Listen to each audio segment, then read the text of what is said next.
बिस्मिल्लाहिर्रहमानिर्रहीम। अस्सलाम वालेकुम स्टूडेंट्स, मैं हूं हसान फरीद, आपका फिजिक्स टीचर। स्टूडेंट्स, आप लोग जानते हैं कि लास्ट टाइम जो हमारी डिस्कशन चल रही थी वो इफेक्ट्स ऑफ करंट के बारे में थी और मैंने आप लोगों को बताया था कि 3 किस्म के करंट के इफेक्ट्स होते हैं, जिनमें एक हीटिंग इफेक्ट और दूसरा मैग्नेटिक इफेक्ट था जो हम लोगों ने पढ़ लिया। आज हम थर्ड और लास्ट इफेक्ट को डिस्कस करेंगे जो कि है केमिकल इफेक्ट। तो आइए स्टूडेंट्स देखते हैं कि ये केमिकल इफेक्ट क्या है और इसके एप्लीकेशंस क्या हैं।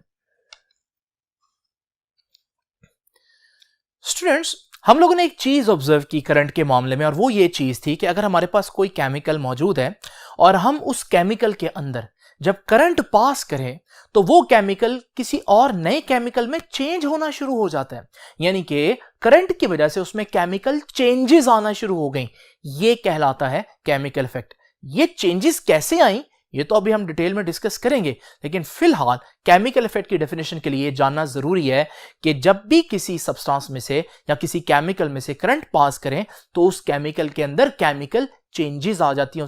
वो केमिकल किसी और केमिकल में चेंज हो जाता है, उसका कलर चेंज हो जाता है, उसकी स्मेल चेंज हो जाती है और बहुत से फिजिकल चेंजेस और केमिकल चेंजेस आ जाती हैं। तो स्टूडेंट्स याद रखिएगा, केमिकल इफेक्ट में हम लिख सकते हैं कि flow of current through a substance, किसी भी चीज में से वो सब्सटेंस एक्चुअली आगे चल के मैं बताऊंगा वो इलेक्ट्रोलाइट कहलाएगा। ठीक है जी। प्रोड्यूसेस क्या होता है करंट के आने से? Chemical changes. तो उसमें अंदर केमिकल चेंजेस प्रोड्यूस कर देता है। अब ये केमिकल चेंज कितना आएगा ये दो बातों पर डिपेंड करता है स्टूडेंट्स, जिनको मैंने अगली हेडिंग बना दी है कि किन फैक्टर्स पर डिपेंड करता है। नंबर 1 डेफिनेटली इस बात पर डिपेंड करेगा कि वो केमिकल कौन सा जिसमें से आप करंट पास कर रहे हैं, यानी कि नेचर ऑफ इलेक्ट्रोलाइट पर डिपेंड करेगा। और केमिकल चेंज कितना आएगा ये दूसरा किस बात पर डिपेंड करेगा? ये अमाउंट ऑफ करंट पर डिपेंड करेगा। डेफिनेटली जितना करंट ज्यादा होगा केमिकल चेंज भी उतना ज्यादा होगा, जितना कम करंट होगा केमिकल चेंज कम आएगा। तो स्टूडेंट्स ये तो वो फैक्टर्स हो गए जो केमिकल चेंज को यानी कि केमिकल इफेक्ट को अफेक्ट करेंगे। तो ये हमारे पास दो फैक्टर्स हो गए। अब देखते हैं इलेक्ट्रोलिसिस क्या होता है। नाउ स्टूडेंट्स जरा तवज्जो कीजिए, जब आप किसी केमिकल के अंदर करंट पास करते हैं तो वो केमिकल जो है वो डिकम्पोज हो जाता है, टूट जाता है। इसे हम बोलते हैं कि ये इलेक्ट्रोलिसिस हो रही है। तो याद रखिएगा, what is electrolysis? It is the chemical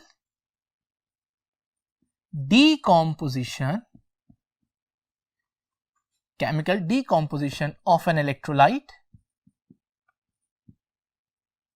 कब जी? when current passes through it. when current passes through it. तो आप देख रहे हैं बार बार मैं ये बात कह रहा हूं कि हम किसी चीज में से करंट पास करेंगे, किसी चीज में से करंट फ्लो करवाएंगे और उस चीज को मैं क्या नाम दे रहा हूं? इलेक्ट्रोलाइट। तो अगली हेडिंग यही है कि इलेक्ट्रोलाइट क्या होता है। इलेक्ट्रोलाइट जो है वो हमारे पास ऐसा सब्सटेंस होता है अंडर स्टडी जिसमें से हम करंट पास करके देखते हैं कि इसमें क्या चेंजेस आएंगी। तो स्टूडेंट्स इलेक्ट्रोलाइट की डेफिनेशन फिर क्या हुई? ठीक है, it is the chemical through which current is passed. Through which current is passed. ये कोई भी चीज हो सकती है। ये हमारे पास कोई सॉल्यूशन भी हो सकता है। जैसे मैं नमक को अगर पानी में मिक्स करूं तो ये जो सॉल्यूशन है ये भी एक इलेक्ट्रोलाइट हो सकता है। इसे हम ब्राइन कहते हैं, केमिस्ट्री में आप इसको भी यूज करेंगे। ये जो हमारे पास सॉल्यूशन है ये कोई और मोल्टन स्टेट भी हो सकती है किसी चीज की। यहां जो आज मैं एग्जांपल लेकर चलूंगा स्टूडेंट्स, उसमें आज का हमारा इलेक्ट्रोलाइट क्या होगा जरा देख लीजिए। ये कॉपर सल्फेट है। इस कॉपर सल्फेट का फॉर्मूला होता है CuSO4। इसमें Cu जो है वो कॉपर है, SO4 जो है वो सल्फेट है। अभी आप ये देख रहे हैं सॉलिड फॉर्म में। अगर मैं इसको पानी में मिक्स कर दूं तो ये बन गया कॉपर सल्फेट का सॉल्यूशन। ये है हमारा आज का इलेक्ट्रोलाइट जो मैं एज एन एग्जांपल लेकर चलूंगा केमिकल इफेक्ट समझाने के लिए। तो हमारे पास वैसे तो इलेक्ट्रोलाइट बहुत किस्म के हो सकते हैं, लेकिन आज जो इलेक्ट्रोलाइट मैं ले रहा हूं उसी की एग्जांपल लूंगा। तो बहुत हो सकते हैं, लेकिन आज जो हमारी एग्जांपल है वो क्या है? Solution of copper sulphate. ठीक है, कॉपर सल्फेट का सॉल्यूशन। नाउ स्टूडेंट्स जरा तवज्जो कीजिए। स्टूडेंट्स आप लोग देख रहे हैं कि मैं बार बार कह रहा हूं कि इस इलेक्ट्रोलाइट में से करंट पास करना है। इलेक्ट्रोलाइट तो मेरे पास मौजूद है, कॉपर सल्फेट का सॉल्यूशन, लेकिन अगर मैं इसमें से करंट पास करना चाहता हूं तो डेफिनेटली मुझे एक अदद बैटरी चाहिए या सेल चाहिए। ये जो बैटरी या सेल मैंने यहां पर लिया है ये एक डायरेक्ट करंट यानी कि डीसी सोर्स का सेल है। यहां पर डीसी सोर्स ही यूज करना है, वो मैं आगे चल के बताऊंगा क्यों। तो स्टूडेंट्स ये हमारे पास बैटरी आ गई। अब इस बैटरी का करंट जो है आप इस कॉपर सल्फेट के सॉल्यूशन में से पास करना चाहते हैं। अब इसके लिए हम क्या करेंगे, हम दो रॉड्स जो है वो कॉपर सल्फेट के सॉल्यूशन में डबो देंगे और बैटरी को उन रॉड से कनेक्ट कर देंगे। तो हमारे पास जैसे ही ये कनेक्शन कंप्लीट होगा तो बैटरी में से करंट जो है वो कॉपर सल्फेट के सॉल्यूशन में फ्लो करना शुरू हो जाएगा।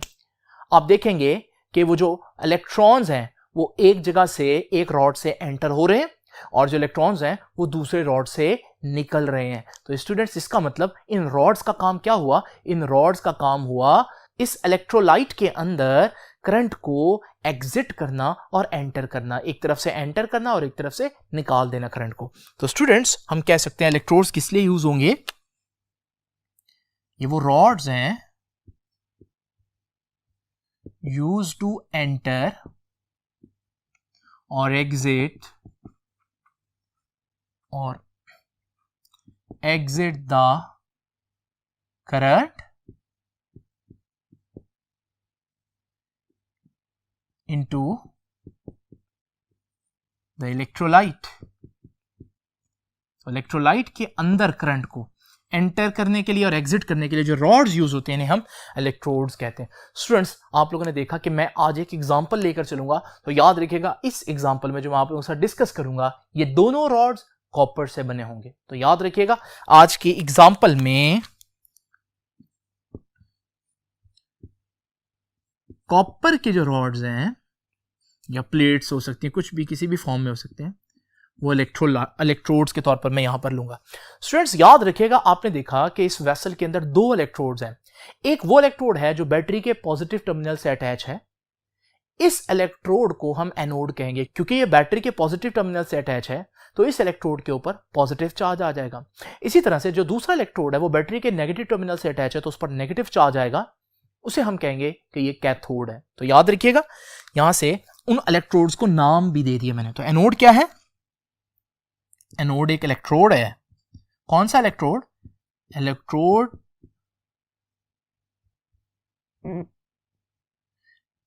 Connected to positive terminal of battery. वो इलेक्ट्रोड जो बैटरी के पॉजिटिव टर्मिनल से अटैच है। इसी तरह से व्हाट इज कैथोड? कि ये भी इलेक्ट्रोड है, electrode which is connected to negative terminal of the battery. ये बैटरी के नेगेटिव टर्मिनल से अटैच होगा।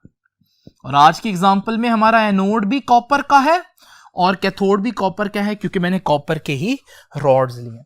स्टूडेंट इससे पहले कि मैं इस रिएक्शन के मजीद डिटेल में जाऊं, एक बात जो मैं आप लोगों को यहां बताना चाहूंगा वो ये है कि अगर मैं इस पूरी चीज को, यानी कि ये पूरा बर्तन जिसके अंदर इलेक्ट्रोलाइट भी पड़ा है, जिसके अंदर इलेक्ट्रोड्स भी पड़े हैं, ये सारी चीज को हम कलेक्टिवली वोल्टामीटर कहते हैं। याद रखिएगा वोल्टामीटर भी एक इंपॉर्टेंट टर्म है जो आप लोगों को पता होनी चाहिए।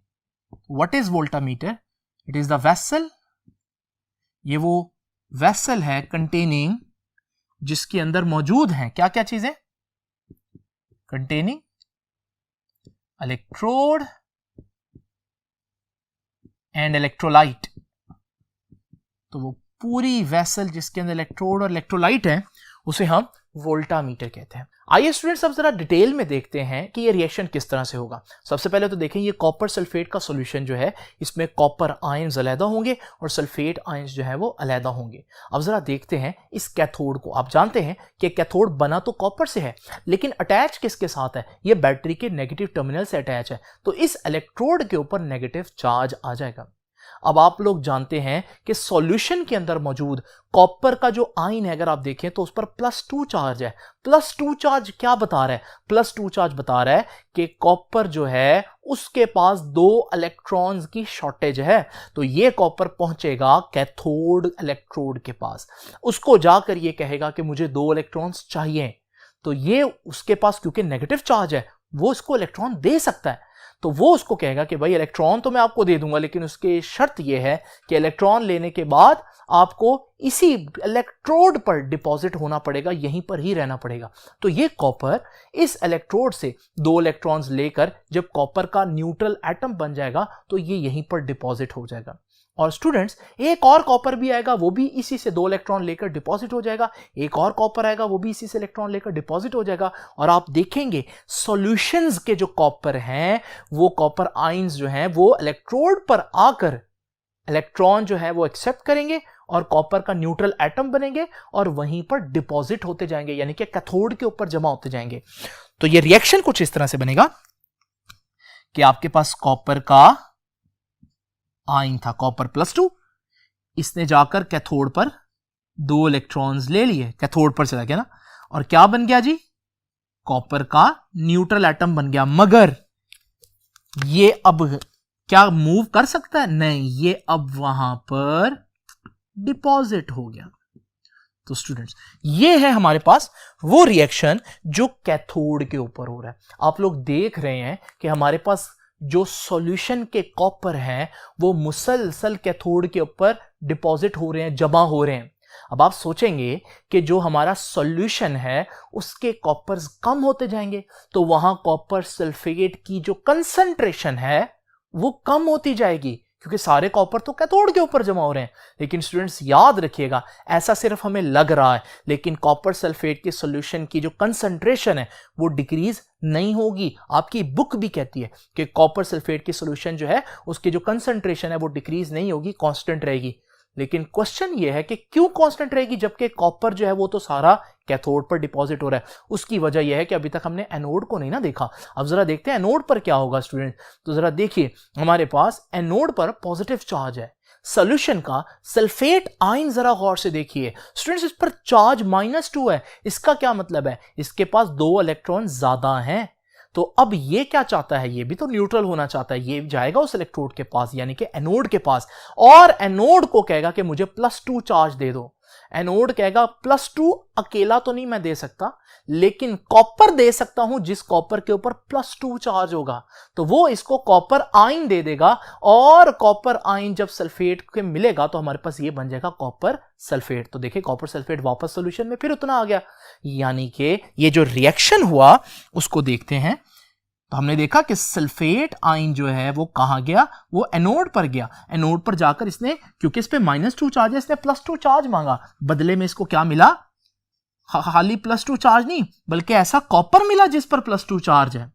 तो स्टूडेंट्स, ये बन जाएगा कॉपर सल्फेट। तो आप लोगों ने देखा ये कॉपर डिपॉजिट हो रहा था और यहां से वापस कॉपर सॉल्यूशन में भी आ रहा है, यानी कि अगर हम इस ओवरऑल चीज को देखें तो हमारे पास कुछ इस तरह से बन रहा है ये सिस्टम कि यहां से हमारे पास कॉपर जो है वो डिपॉजिट हो रहा है और यहां से हमारे पास कॉपर जो है वो वापस सॉल्यूशन में आ रहा है।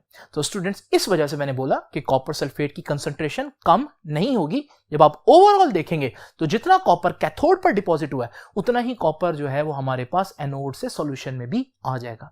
नाउ स्टूडेंट्स, ये तो हो गया हमारे पास दोनों रिएक्शंस। ये बहुत इंपॉर्टेंट बात है कि कॉपर सल्फेट की जो कंसंट्रेशन है, कॉपर सल्फेट की concentration remains same, remains constant. इसकी कंसंट्रेशन चेंज नहीं होगी, एमसीक्यू पूछा जाता है, इसलिए बार बार इस पर जोर दे रहा हूं। नाउ स्टूडेंट्स, इस रिएक्शन का फायदा क्या हुआ? इस रिएक्शन का एक बहुत इंपॉर्टेंट फायदा हो सकता है। जरा एक आम से एग्जांपल लेते हैं। इमेजिन करें कि मेरे पास इस कैथोड की बजाय मैं एक स्पून ले लूं और जो अंदर इलेक्ट्रोलाइट है उस इलेक्ट्रोलाइट में मैं बजाय कॉपर की जगह मेटल जो लूं वो गोल्ड हो। अब होगा क्या, गोल्ड के एटम्स बिल्कुल उसी तरह से इस कैथोड पर यानी कि स्पून पर आकर डिपॉजिट होते जाएंगे और जब वो डिपॉजिट होते जाएंगे तो हमारे पास एक वक्त आएगा कि हम इस पर देखेंगे कि एक गोल्ड की लेयर चढ़ चुकी होगी। इसे कहते हैं कि हमारी जो स्पून है वो इलेक्ट्रोप्लेट हो गई है। आप लोग जानते हैं हम बर्तनों को, जेवरात को, अक्सर चीजों को इस तरह से सोने का पानी चढ़ाते हैं, हम इसको उर्दू में कहते हैं। असल में हम क्या कर रहे होते हैं, हम उस पर इलेक्ट्रोप्लेटिंग कर रहे होते हैं। क्यों कर रहे हैं इलेक्ट्रोप्लेटिंग? क्योंकि सोना तो बहुत एक्सपेंसिव है, तो हम डेकोरेशन के लिए समटाइम्स अगर एग्जैक्ट गोल्ड नहीं ले सकते तो हम ऐसी चीजें ले लेते हैं जिन पर हम गोल्ड का जो है वो पानी चढ़ा देते हैं। तो स्टूडेंट्स, ये जो हमारे पास प्रोसेस है इसे हम इलेक्ट्रोप्लेटिंग कहते हैं। तो इसका मतलब हमारे पास जो केमिकल इफेक्ट है इसका एक बहुत इंपॉर्टेंट फायदा क्या हुआ, वो फायदा हुआ इलेक्ट्रोप्लेटिंग। तो याद रखिएगा पहली एप्लीकेशन क्या हुई,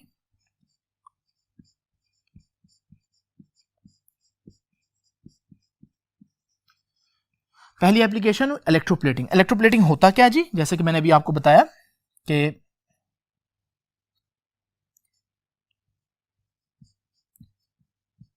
इसमें हम क्या करते हैं, we deposit a thin layer of expensive metal over cheap metal. किसी सस्ती मेटल के ऊपर हम एक एक्सपेंसिव मेटल की लेयर चढ़ा देते हैं, इसे हम कहते हैं इलेक्ट्रोप्लेटिंग। तो ये जो हमारे पास केमिकल इफेक्ट है इसका एक बहुत इंपॉर्टेंट एप्लीकेशन इलेक्ट्रोप्लेटिंग है। इसके अलावा इसकी क्या एप्लीकेशन है याद रखिएगा, बुक ने जिक्र नहीं किया, मैं आपको बता देता हूं। टू प्योरीफाई मेटल्स, मेटल्स को प्योर करने के लिए, आपको पता है मेटल्स जब जमीन से निकलते हैं उनमें इंप्योरिटीज होती हैं, उन इंप्योरिटीज को खत्म करने के लिए, मेटल्स को प्योर करने के लिए भी हम यूज करते हैं। उसकी डिटेल में अब मैं नहीं जाऊंगा क्योंकि आपकी बुक ने उसको डिस्कस नहीं किया। स्टूडेंट्स, एक आखिरी बात हम लोग देखते हैं, इलेक्ट्रोप्लेटिंग जिस चीज की करनी है, यानी जो स्पून लेना है या जेवरात लेना है, उसको हमने क्या बनाना है, याद रखिए उसको हमने कैथोड बनाना है, क्योंकि कैथोड पर आकर मेटल जो है वो डिपॉजिट होती है। तो ये याद रखिएगा, इलेक्ट्रोप्लेटिंग कहां होती है जी, electroplating is done on cathode. इसका मतलब है कि वो जो चीज जिस पर आपने धात चढ़ानी है उसको आपने कैथोड बना देना। अच्छा, दूसरी बात स्टूडेंट्स, आप लोगों को मैंने स्टार्ट में बताया था कि हम सिर्फ डीसी सोर्स लेंगे। डीसी सोर्स क्या सोर्स होता है, ये हमारे पास जो सेल है ये डीसी सोर्स है, क्योंकि इसका पॉजिटिव टर्मिनल हमेशा पॉजिटिव रहता है, नेगेटिव टर्मिनल हमेशा नेगेटिव रहता है। लेकिन हमारे पास और भी सोर्सेज हैं, इनमें हम एक एसी सोर्स यहां पर डिस्कस कर लेते हैं। एसी सोर्स क्या होता है, एसी सोर्स कुछ इस तरह की चीज होती है जिसका पॉजिटिव टर्मिनल हमेशा पॉजिटिव नहीं रहता, बल्कि कुछ देर के बाद वो नेगेटिव बन जाता है और नेगेटिव टर्मिनल पॉजिटिव बन जाता है, फिर ये इसी तरह से रिवर्स करते रहते हैं। यानी कि मैं आसान अल्फाज में अगर कहूं तो एक एसी सोर्स ऐसे है जैसे आप एक बैटरी को बार बार उसका कनेक्शन चेंज करें। याद रखिएगा, एसी सोर्स जो है it is not good for electrolysis. ये हमारे पास केमिकल इफेक्ट नहीं कर सकता। क्यों नहीं कर सकता? क्योंकि स्टूडेंट्स, जब ये पॉजिटिव टर्मिनल जो है इलेक्ट्रोड से अटैच होगा तो ये एनोड बन जाएगा, लेकिन जैसे ही ये दोबारा रिवर्स होगा कनेक्शन तो हमारे पास ये कैथोड बन जाएगा। तो जितना केमिकल चेंज आया था वो वापस रिवर्स हो जाएगा। जो कॉपर डिपॉजिट हुआ था पहले, जो कॉपर वो दे रहा था, अब वो डिपॉजिट करना शुरू कर देगा, फिर अगले लम्हे वो कॉपर देगा, फिर अगले लम्हे वो डिपॉजिट करना शुरू कर देगा। तो जब आप घंटे बाद भी देखेंगे तो आपके पास कोई केमिकल चेंज नहीं आया होगा। इसलिए आप याद रखिएगा, अगर आप केमिकल चेंज देखना चाहते हैं तो करंट का एक डायरेक्शन में फ्लो करना जरूरी है। उसके लिए हमारे पास पॉजिटिव टर्मिनल का पॉजिटिव रहना और नेगेटिव टर्मिनल का नेगेटिव रहना जरूरी है, यानी कि डीसी सोर्स जरूरी है। उसके अलावा हमारे पास इलेक्ट्रोलिसिस नहीं हो सकता। स्टूडेंट्स, ये था हमारे पास केमिकल इफेक्ट। आप लोगों ने देखा कि मैंने इसको बड़े ही तरतीब से लिख दिया, ऑल्दो बुक ने इस तरह से हेडिंग्स नहीं बनाई। अब ये काम है आपका कि आप इसको अच्छी तरह से नोट करें और अच्छी तरह से इसको याद करें। आपसे अब इंशाल्लाह मुलाकात होगी नेक्स्ट लेक्चर में। तब तक के लिए अल्लाह हाफिज।